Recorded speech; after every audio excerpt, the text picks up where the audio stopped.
ഛത്തീസ്ഗഡിൽ അറസ്റ്റിലായ കന്യാസ്ത്രീകളുടെ ജാമ്യാപേക്ഷ പരിഗണിക്കാതെ സെഷൻസ് കോടതി. പരിഗണിക്കാൻ അധികാരമില്ലെന്ന് കോടതി.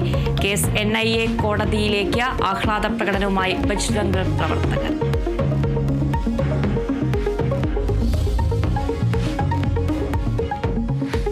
ഛത്തീസ്ഗഡിൽ കന്യാസ്ത്രീകളെ അറസ്റ്റ് ചെയ്തതിൽ പ്രതിഷേധം തുടരുന്നു. രാജ്ഭവനിലേക്ക് പ്രതിഷേധ മാർച്ച് നടത്തി കോൺഗ്രസ്.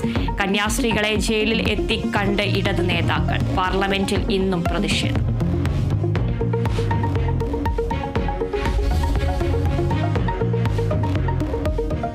കേരളത്തിൽ സ്ഥിരം VC-മാർ ഉടൻ വേണമെന്ന് സുപ്രീം കോടതി. ഗവർണർ ഉടൻ വിജ്ഞാപനം ഇറക്കണം. സ്ഥിര നിയമനം വരെ താൽക്കാലിക VC-മാർക്ക് തുടരാം.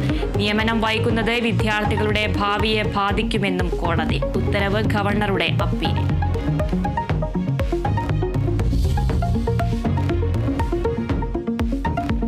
മുണ്ടക്കൈ ചൂരൽമല ദുരന്തത്തിന്റെ ഓർമ്മയിൽ നാട്. രാജ്യത്തിന്റെ ഏറ്റവും വലിയ ഉരുൾപൊട്ടലിന് 1 വയസ്സ്. ചൂരൽമലയിൽ സർവ്വമത പ്രാർത്ഥനയും പുഷ്പാർച്ചനയും.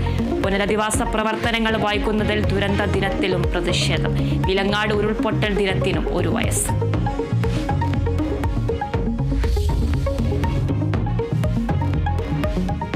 കോട്ടയം മെഡിക്കൽ കോളേജ് അപകടത്തിൽ പിഴവില്ലെന്ന കളക്ടറുടെ റിപ്പോർട്ട്. രക്ഷാപ്രവർത്തനം വൈകിയില്ല. കെട്ടിട ബലക്ഷയം നേരത്തെ കണ്ടെത്തിയില്ല. ഔദ്യോഗിക റിപ്പോർട്ടുകളില്ലെന്നും കണ്ടെത്തൽ. ആരോഗ്യവകുപ്പിന് റിപ്പോർട്ട് കൈമാറി.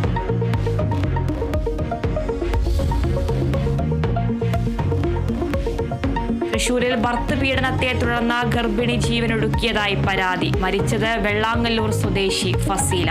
ഭർത്താവ് നൌഫൽ കസ്റ്റഡിയിൽ. ഭർത്താവ് മർദ്ദിച്ചെന്ന യുവതിയുടെ വാട്സപ്പ് സന്ദേശം പുറത്ത്.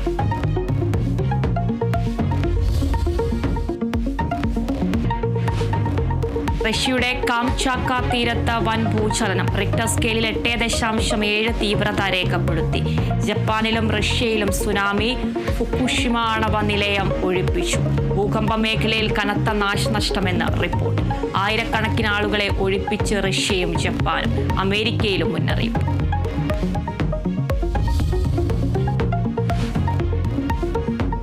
നാസ ISRO സംയുക്ത ദൗത്യം നിസാർ വിക്ഷേപണം ഇന്ന്. വിക്ഷേപണത്തിനൊരുങ്ങുന്നത് ലോകത്തിലെ ഏറ്റവും മികച്ച ഭൗമ നിരീക്ഷണ ഉപഗ്രഹം. വിക്ഷേപണം വൈകിട്ട് 5:40 ശ്രീഹരിക്കോട്ടയിൽ നിന്ന്. പ്രകൃതി ദുരന്ത സാധ്യതകൾ കണ്ടെത്തുന്നതിനും നിസാർ മുതൽക്കൂട്ടാണ്.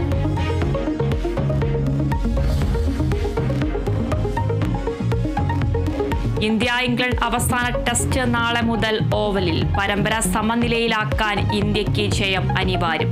ജസ്പ്രീത് ബുംറ കളിക്കിൽ.